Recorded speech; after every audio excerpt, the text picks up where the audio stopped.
Hello and welcome. This is the A&Y Pony, and welcome to the very first episode of Crepuscular Bronies Discuss. Today's episode is about the just aired new episode of MLP, so Spike at your service. And yeah, that is more or less a first impression talk. First, with me is Byter, fellow reviewer. Hello, Byter. Hello, everyone. Hello, everyone. And yeah, what is this podcast all about? We produce reviews of the current MLP episodes, and while I am more focused on casual view and entertaining and producing video reviews, yeah. What's your thing, Byter? My thing is I write written reviews over on a DeviantArts where I go much more into depth on the actual thing. Yeah. Yeah. Okay, and yeah, the both of us usually have kind of controversy concerning episodes, so we thought it would be kind of interesting. We've had some very interesting discussions. Yeah, we did. Just put them up online instead of doing it all off camera. Yeah, and we got the idea that, hey, maybe this is entertaining, we are going to share it with, well, whoever's interested. Yeah. Okay. Spike at your service. Just after the episode is aired live. I'm probably going to regret this, but hey, Byter, do you want to go first? Your first impressions. Well, I think it's better if we have your more subjective opinion. Okay. Yeah, I was. What's your first impressions of this episode? How do you feel walking away from it? I guess it was. I wasn't really stunned by it. It was okay to watch. So there were no lengths or something where I was like, oh, I'm not really interested. But few aspects felt out of character. For example, since when is Spike bad with chores in the household? I mean, this is what he's doing all the time for Twilight, and now he isn't even able to clean a kitchen. This was kind of eh. Yeah, I think we want to go into the specifics a little later, but your impressions were kind of, huh? What? Yeah. So it most likely will not rank as one of my favorite episodes. So no.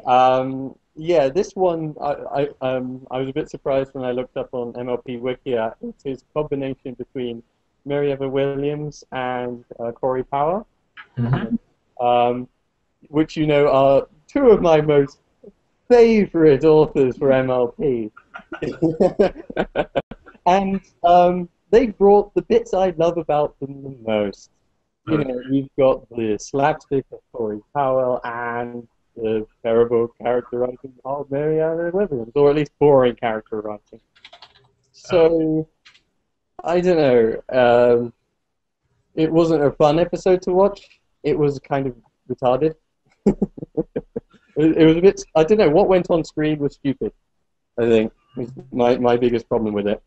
Yeah, story felt kind of, I don't know, off a bit. Yeah. I mean, yeah. This is the way I always reviewed about it. What's the core thing about this episode? It's kind of been Spike and Applejack, wasn't it? Hey, so we finally got ourselves an Applejack episode. Well, I mean, Applejack features a lot in many episodes, and she sort of does do her part the best in previous episodes as before, where, you know, she's the reliable, dependable one who sometimes doesn't always know the right solution. Mm. You know, so I don't know. Applejack was being Applejack. She's all right as a character, but not super interesting. Mm. You know, she's just normal, as always. I mean, yeah. Well, I think the core focus, as always, with a Corey Powell episode is the slapstick. Yeah. I mean, so much of this episode is setting up to and playing with silly situations. You know, like Rainbow crashing into the Tower of Rocks. This was like, what? Why? Seriously? You can see how it was going to go from the very beginning, where he's like, "Oh, look, a balloon. I'm looking at the balloon. Bump. Oh, the balloon's gone." Mm. What? You're looking at this balloon, and it's only tied down by one rope. And it's a rope that the knot opens when you bump into it? What kind of knot is this? yes, I think at least you could like dislodge the stick or something, and tear it out of the ground. But who's watching over that balloon? It's just sort of there. Mm. You got it fully inflated, probably fully inflated, because for some reason, that was what. There's so much stupidity in this episode; it's hard to cover. Like I was going to say, Applejack, for example, she ties it to her tail and drags it back home. Now, the point of the hot air balloon, right, is to take a pony in it, right? Mm. So it must be able to lift your weight. So if you tie it to a person, it lifts their body weight. Or it should be able to. Even the weight of a baby dragon was enough to bring it down to Earth again. Yeah, so I was going to say it's fully inflated, but it can't lift a single pony. So it must either not be that, or just physics doesn't work. Yeah, yeah. I mean, yeah, there's so much slapstick in this episode. Did it work? Yeah, you're asking me, and I like too many Pinkie Pies, so but kind of no. It was like, for example, talking about when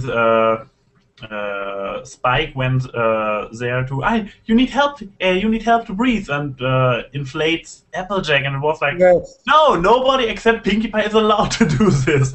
Defying physics like this, no. Not that retarded. Yeah, and what was with the Transformer Timberwolf at the end, when the 3 Timberwolves morph into one and even use additional wood from the forest? I mean, if the Timberwolves really are this aggressive and powerful, I don't mind that so much. It's just times like when Spike is trying to help and he's obviously creating even more mess, and he for some reason doesn't seem to realize it. We spend quite a lot of time in the Apple family's house cooking pies. But it's obvious that from just the look of the pies and from the mess everywhere, he's not doing a proper job. No. But no one seems to be able to tell him that or feel that it is acceptable to tell him that. No. What?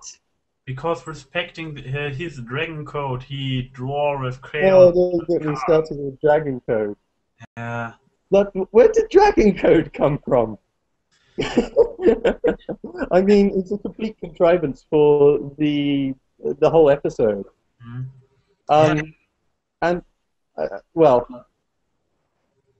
This episode, in many ways, annoyed me because it went against previous lore. Yeah, there were a lot of continuity errors. It wasn't funny when it did so. Yeah. By the way, a thought I had. How about all the other times where other ponies saved Spike's life? I mean, it wasn't the really first time. I mean, just on top of my head, Crystal Empire, Spike is about to, at the very beginning when they arrive in the north, Spike is about to, is stunned when he sees Sombra's smoke the first time, and Shining Armor has to pick him up with his magic and save him. So he was saved by Shining Armor. Why isn't he his slave for life?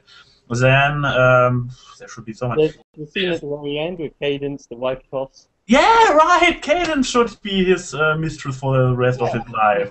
Stuck at the Crystal Empire being born. To talk about all the times Twilight picked him up and took him out of danger, so he should her a few of his lifetimes. The thing also with Spike is he's pretty resilient. We've seen him, survive quite a lot. His scales are ridiculously tough. Yeah. He can survive in lava. What can harm this little dragon? And now a Timberwolf. Like, that's the thing. What could the Timberwolves do? Bite on him? Oh no! Wooden teeth. Good luck. They could have given him a splinter. Oh no! It's not a splinter. The funniest thing I had to think about, I just recently discovered a channel of a slightly insane brony. Okay. Who invented the MLP drinking game. And he's playing it with himself in front of his camera, watching an episode, and he has a bunch of rules when he has to take a shot. Yeah. And one of his rules was Spike gets treated like a slave.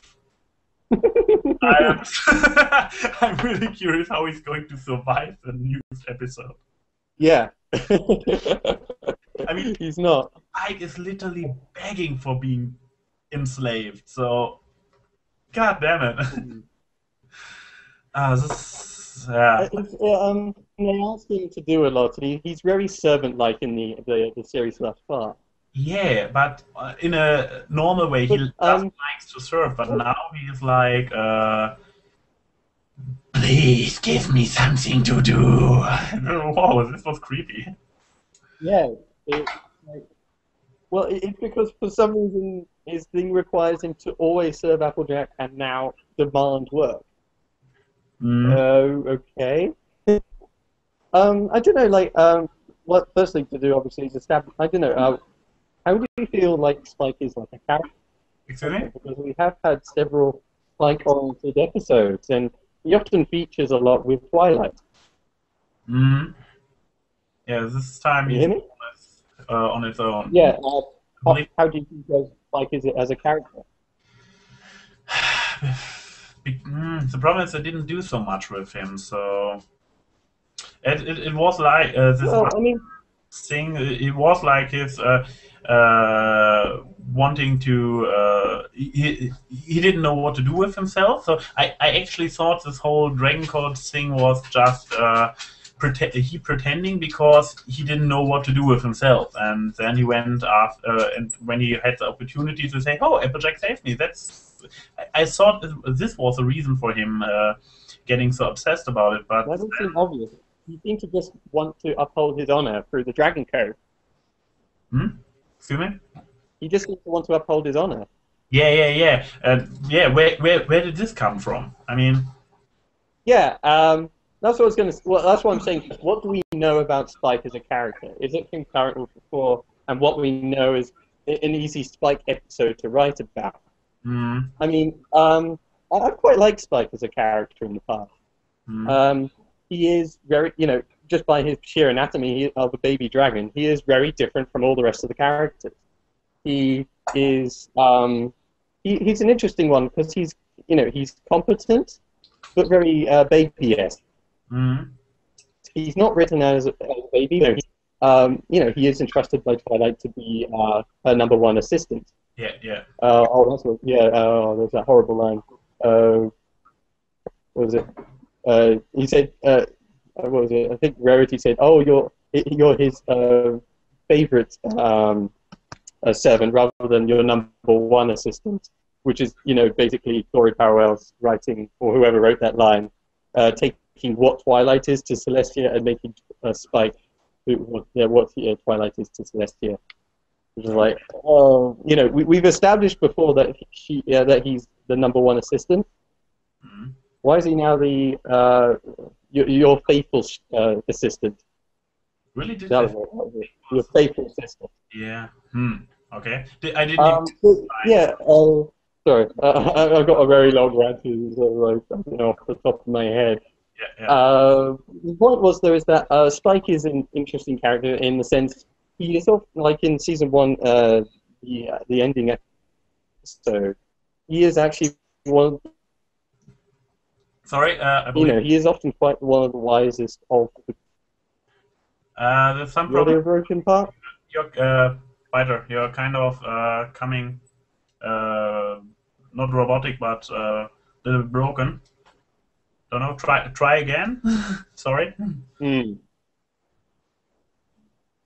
Okay. What I was saying is this better. What I was saying was that Spike is, he's a very competent character in the show. He has been Twilight's #1 assistant. He has been quite wise in some regard. He was the only one who, in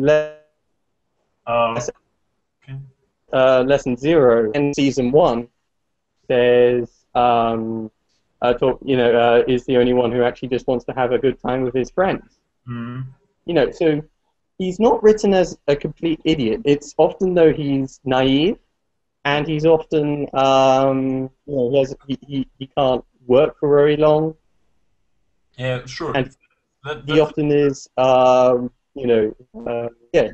Yeah, on the one Very hand, open. He says he opens his gap too much.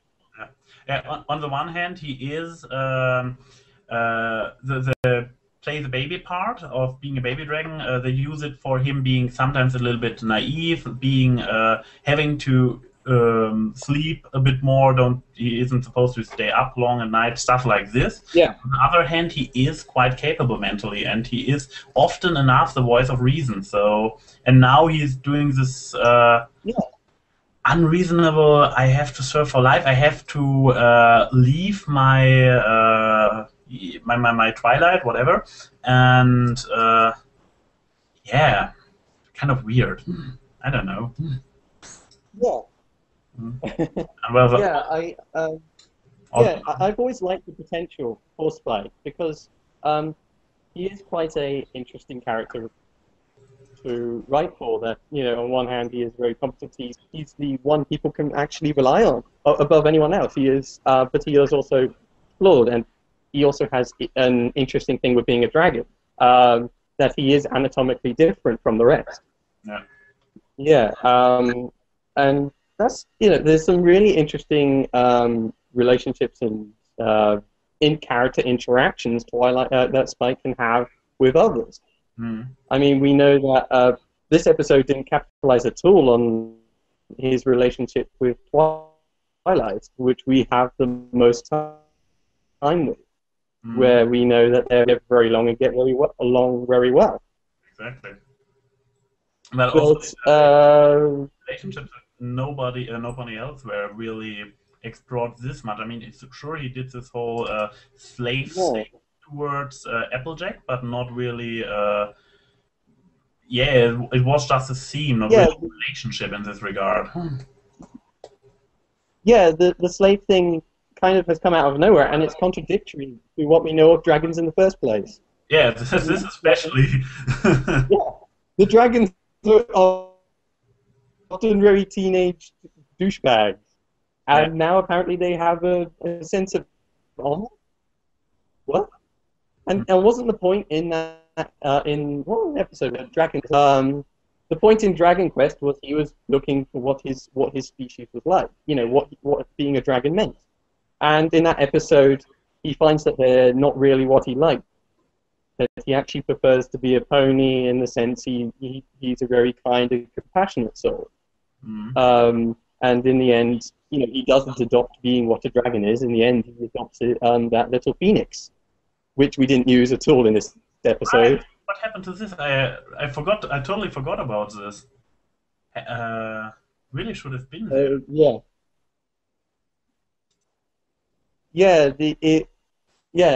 His phoenix is completely forgotten in this episode. The relationship that has the most depth to it, that we know the most about, him and Twilight, is not the most explored, and it's actually quite bad. Okay, but for this episode, for the premise of this episode, there was no way to explore the whole Twilight Spike thing, since the idea was that Spike has to go out there because Twilight is busy. But it would. A few times they do interact. You would think that they would both understand each other enough to not have the miscommunication they had at the first place. Yeah. Well, if Spike was really wanting to let Twilight know, he would have realized that Twilight wasn't listening. I mean, it was obvious. And Twilight should, she would have, he would have recognized what Spike was saying. This isn't something normal for Spike to say. It's not something you say when, you're told, go out and have some fun. I was expecting him to go and get some ice cream. I don't know. I'm really curious about the review I'm going to write. I'm not really sure. It's the problem. Not really sure. It will be another. Are you still with me? You're frozen? Yeah. Okay, because the picture is frozen in a very interesting. Hello, I hear you, but your picture is frozen. Okay. And it looks really looks great. Maybe it will fix itself. Okay, I lost my train of thought. So, yeah. Where was I going? Yeah, the thing is with this episode, I don't really actually, after watching it, nothing much was that memorable other than how painful the slapstick was. Mm, And the majority of the episode was slapstick. yeah, yeah. Um, Yeah, what I've said, you read my review on Too Many Pinkie Pies yet about slapstick. yeah, yeah. That it is allowed to serve a purpose, but if it is helping the story to progress, but not to be tagged on. Well, It shouldn't be just tagged on, and not in yeah, too big of a dose. I don't like it as the central focus of the episode.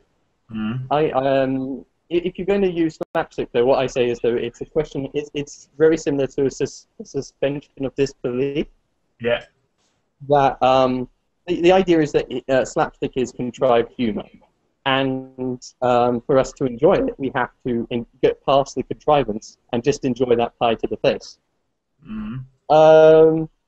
I don't think the contrivance here was very well written. It wasn't an interesting contrivance. I couldn't suspend when he walked straight into that black hole, the balloon. It's just really retarded and not really Spike-like. Mm. It's not really much in his character. And then I don't know. There's a weird feeling through this episode that no one's really acting normally. It's not. Everyone is acting unrealistically. So the slapstick doesn't really have any impact. It's just everybody's just a bit off. So you see, yeah, they are who they are supposed to be, but slightly wrong. Yeah, I mean, when the balloon goes off by itself, no one notices it. They're just doing normal everyday activities, and Spike is like going, "No, no, come back, balloon!" It's like, where's the person who owned this balloon? What? Why isn't anyone listening to Spike as he runs down the place, does all that crazy stuff, and no one helps him? Mm. Up until Applejack reveals why she saved him, or why she was there when she saved him, I was like, why the hell is Applejack here? Yeah, yeah. What? There's a good explanation for this. She followed the balloon, so I can. Yeah, they tell you afterwards. But all that time there, I was like, wait a minute, why is Applejack here? It doesn't make any sense. This is like in the middle of the Everfree Forest, aren't we? We're gonna have like an event, awesome, interesting, like try and get out the Everfree experience. Mm. But it was just there to set up the I've been saved. Now I'm in your servitude for a contrived reason. Yeah. And that was one thing that they did the whole rat race and they returned straight back to where the balloon was, which was really it meant they didn't have to do a walking back or let us just fetch the balloon line. But it also, I don't know, it just feels off that they're suddenly again next to the balloon. I mean, I could go through every scene and say how it doesn't make much sense. That's the thing, though. When I see Spike acting like a complete idiot, he's not always a complete idiot. No, he shouldn't be. I mean, he did make that tall tower of stones. That's something I could imagine him doing, that you set him a really difficult task, and after a while, he'll studiously do it. He's a hard worker, but that was just after him being complete klutz at cooking. Yeah. One other thing, why didn't the others of the main six don't seem to mention much that Spike has left Twilight? We're following Applejack now. Whatever.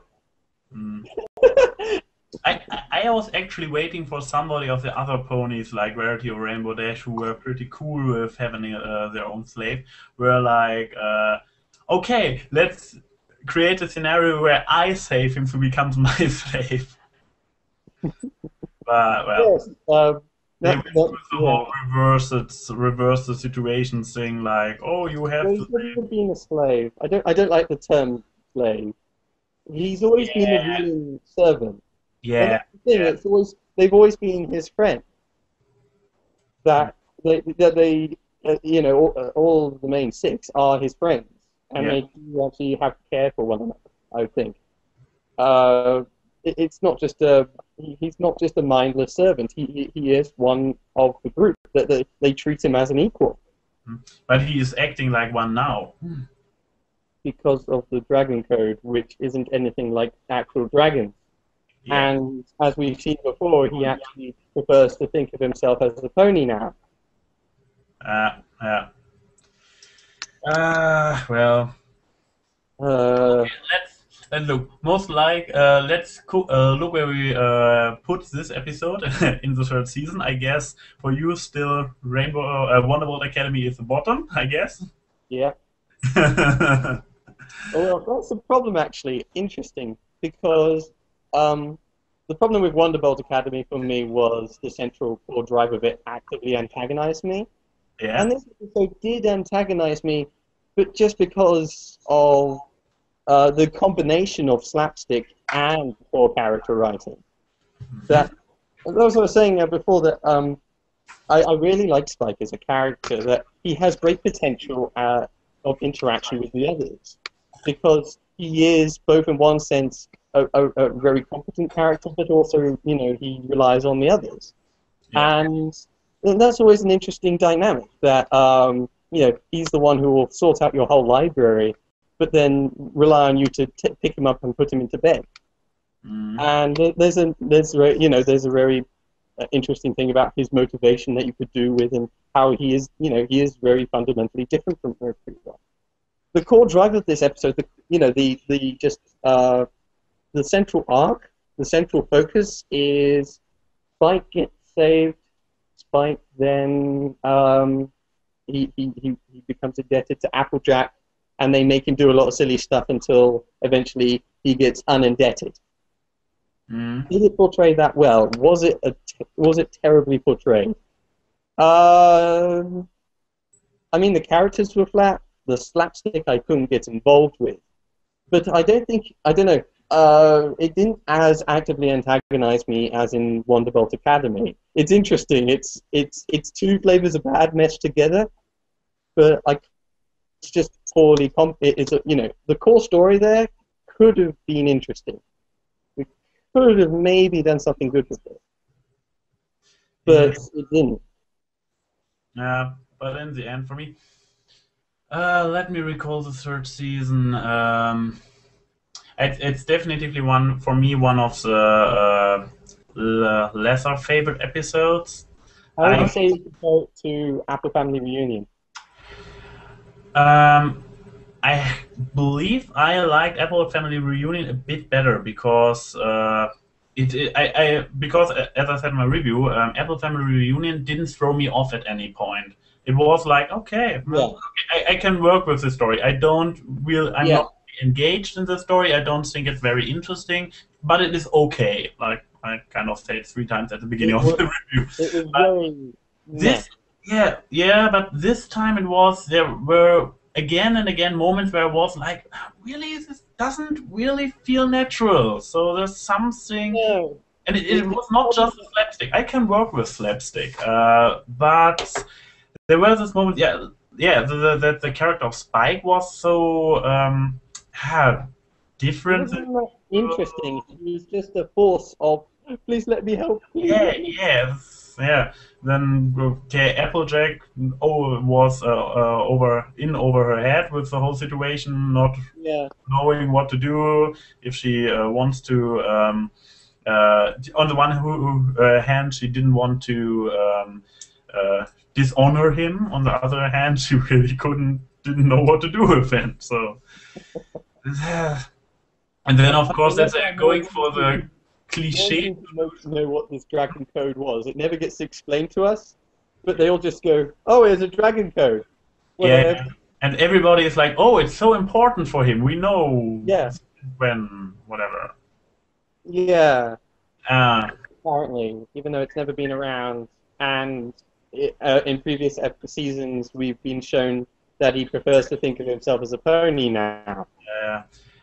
Well. Yeah, I guess it was watchable, but also forgettable. I mean, even the jokes. If you give me a bunch of good jokes, give me slapstick, and I'll eat it up. But this Well, that's time, the thing. the It jokes, tries too hard. yeah, The whole episode is trying to tell us jokes. yeah, and but they still end up with a lot of space in between. So the jokes, Well, the jokes themselves weren't this great, and there wasn't much connecting them. well, other than Spike with his dragon code and always wanting to Yeah. cling onto the Applejack. Yeah, Oh well. yeah. I think at least that's what I said with Apple Family Reunion. At least it had a consistent story. Mm, The biggest problem with that one was it was about the Apple family. It was just that the Apple family didn't have enough character to make it interesting.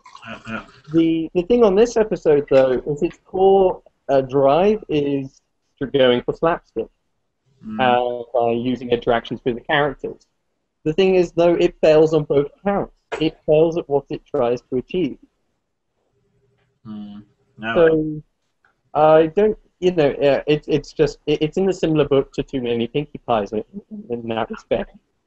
That I think it did it worse. I think the character writing was a lot worse. It in, didn't destroy Pinkie Pie's character, but it destroyed everyone's character instead. In fact, Pinkie Pie was maybe the one who got off the least worse in those two episodes. Because this time at least she wasn't causing physical harm to others, which we know that she would never do. She was just like, she had, what, 2 bits where she says, I want to put on a moustache, and that was it. I will. So, I don't know, for me, worse than Too Many Pinkie Pies, or better. I think worse, because it ruins a lot of people, and it makes even less sense. At least, like, all you have to do for Too Many Pinkie Pies is accept that Pinkie Pie is this chaotic force of danger that sort of is around, and accept that the pool works somehow. As long as you accept Pinkie Pie as a terrible character, that episode worked. This one, you have to accept Spike and the rest of the main 6 all acting as retards for it to work. That is a lot more for me to take. And I think that's why it feels so odd watching it, because a new character jumps in like Rainbow Dash, and she doesn't feel as well written. And yeah, if the characters, the stuff is written around, isn't that good, and the stuff itself, there's no juxtaposition in this episode. It's all slapstick. Which, as I've said before, slapstick is sometimes like a pie to the face. And you know what? I can enjoy a pie to the face. You got the serious banker or someone just going over the top and then pie to the face. The complete just twist on it. But you can't do that for 20 minutes. No, you shouldn't at least. you need some pacing, or to do it with an obvious sense of campness, such as in pantomime. Or you need to set it up, like in Feeling Pinky Keen. In this one, though, it's all silliness all the time. It's trying so hard to be funny, but it isn't. Yeah.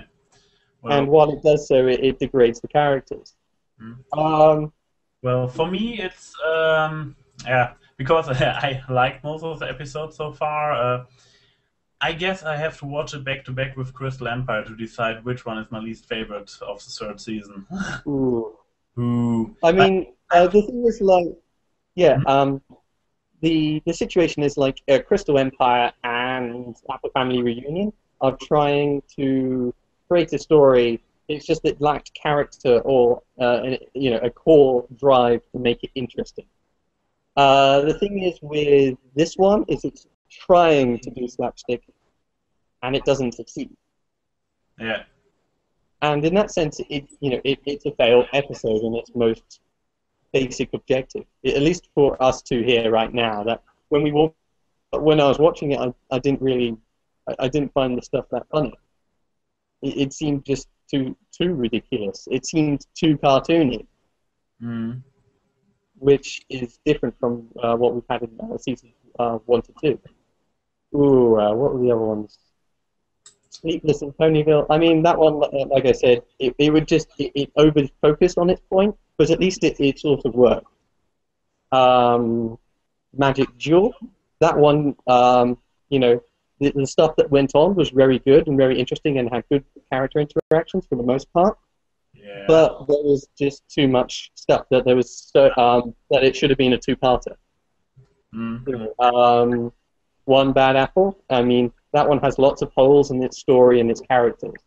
But I think the portrayal of the CMC and of Babs was, you know, through that song and through the episode was interesting to keep my interest and make me accept the story.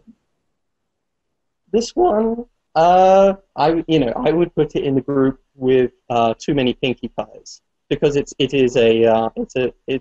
Dave Polinsky episode. It's trying for slapstick.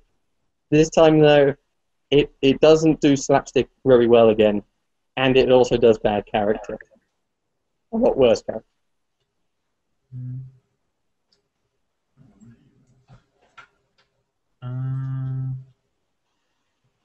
Yep. Yeah. Well. Was there any secondary stuff going on in the background to speak of? I don't think there was. It was all about Spike. I haven't caught a lot, at least. So. I mean, the thing with Twilight reading the books wasn't really. It was just used as a reason she's not there. Yeah. Because I guess writing for Twilight starts is different. Being all zoned out, but no, nothing special. Yeah, it might have been interesting to see what happened if Twilight didn't read the books. You know, how she could have been conflicted about, you know, Spike's in danger or troubled. I need to focus on him because he's more important than this random homework assignment. And then to let you know at the end, you know, she feels upset about not doing her homework. But on the other hand, I think she should at least understand by now that Celestia would appreciate, you know, that it being going through your friends is more important than homework. Okay, Twilight understanding Celestia is the issue on the point. Yeah, well, you see, at least there's a way that she could be conflicted. Is my point. She could, for example, yes, be upset. You know, you could have had it that people keep going to Twilight. You know, all the rest go to Twilight instead of just hanging along and saying, Twilight, you've got to listen to us. You've got to get off these books and help Spike. He's being an idiot. And she goes, no, I've got to read these books. Celestia really needs it. And in the end, you have an interesting final dramatic turn where Twilight goes, okay, fine, I'll drop the homework and go and save Applejack and Spike, or something like that. Okay. Well, you see, in that way, you have a character arc with Twilight, and you have character interactions with her and everyone else. But I guess they were going for Spike this time, so... They were going for Spike, but he was one note throughout it. He didn't go through... That's the problem. Yeah, we don't play off his pet Phoenix anymore. It's odd that they portray him having no childish ambitions whatsoever. I mean, if nothing else, we've seen that before with Ice Cream, that he would just like to eat for the whole weekend if he had the time, or sleep. He seems to love sleeping. You know, but no, he just instantaneously, very quickly goes off and causes this whole "I'm in your debt" arc. Yeah, yeah. It doesn't follow from "you're having a free weekend." Nothing in here makes sense consistently. Well, I guess that's a nice final statement. Yeah. I guess we can wrap things up at this point. Yeah. Well, I don't know. Maybe we'll do this again. Maybe not. Depends. Yeah. We'll see. So. Whether you guys like it or not. Exactly. So this is ANY Pony and Byter saying see you soon. See you soon.